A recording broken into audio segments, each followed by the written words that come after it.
दोस्तों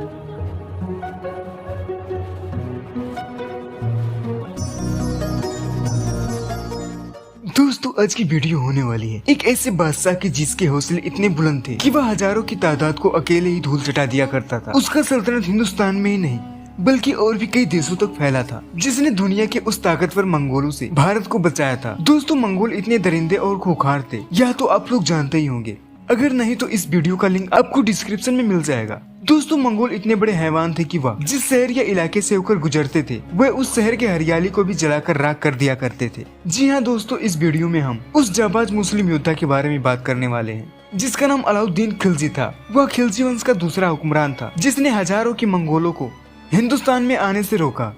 लेकिन अफसोस आज के समय में हिंदुस्तान के इतिहास में अलाउद्दीन के उन सभी बहादुरी भरे उन कारनामों के पन्नों को किताबों से गायब कर दिया गया है और उसकी सजा शायद यह है कि वह एक मुस्लिम हुक्मरान था।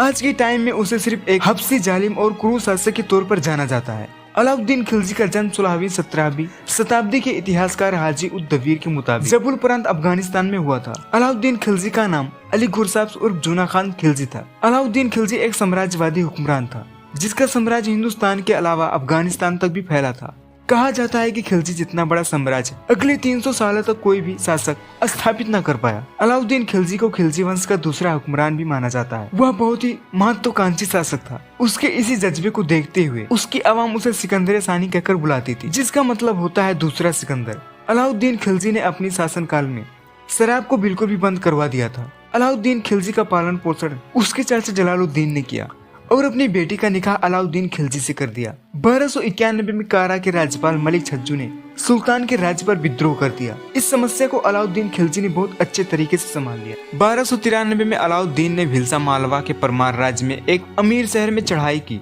और सुल्तान का विश्वास जीतने के लिए अलाउद्दीन उन सभी लूटी हुई संपत्ति को जलालुद्दीन को सौंप दी, जिससे जलालुद्दीन खुश होकर उसे अपने सैनिकों का कमांडर बना दिया और सैनिकों का पूरा कंट्रोल उसके हाथ में दे दिया।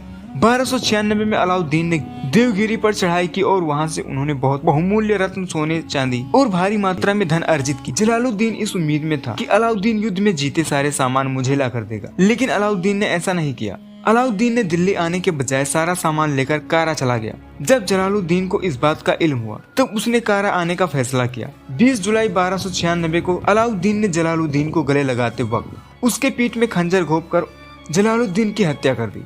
कुछ इतिहासकार कहते हैं कि उनके चाचा अब हद से भी ज्यादा बूढ़े हो चुके थे और वह बहुत ही सुस्त और आलसी मिजाज के थे। उनके इसी हालत को देखते हुए वहां के बागियों ने सल्तनत के खिलाफ सर उठाना शुरू कर दिया था। लेकिन जब अलाउद्दीन गद्दी पर बैठा तब सबसे पहले उसने उन सभी सरों को कुचलना शुरू किया जो उसके सल्तनत के खिलाफ उठा करते थे। अलाउद्दीन खिलजी ने दिल्ली की गद्दी पर बैठते ही अपने राज्य की सीमाओं का विस्तार करना शुरू कर दिया। अलाउद्दीन खिलजी बहुत ही महत्वाकांक्षी शासक था। वह हर नामुमकिन काम को मुमकिन बना देता। 1298 में अलाउद्दीन खिलजी ने नुसरत खां की अगुवाई में 14,000 घुड़सवारों और 20,000 पैदल सैनिकों के साथ गुजरात पर चढ़ाई की, जिसमें राजा कर्ण पराजित कर और उनकी बेटी देवल देवी भागने में सफल रहे। कर्ण की पत्नी कमला देवी से अलाउद्दीन खिलजी ने निकाह कर लिया। बाद में कमला देवी के कहने पर उनकी बेटी देवल देवी को भी लाया गया और अलाउद्दीन ने अपने बेटे खिरज खां को देवल देवी से निकाह करवाया। इस बात का जिक्र अमीर खुसरो ने अपनी किताब में कविता के रूप में किया है। दोस्तों आज के इस वीडियो में बस इतना ही। आने वाले वीडियो में हम बात करेंगे कि कैसे अलाउद्दीन खिलजी ने मंगोलों की लाखों की फौज से हिंदुस्तान को बचाया। दोस्तों ये वीडियो आपको अच्छी लगी हो तो एक लाइक कर अपने दोस्तों के साथ एक शेयर कर दीजिए और इसी तरह वीडियो पाने के लिए हमारे इस चैनल को एक सब्सक्राइब कर दीजिए।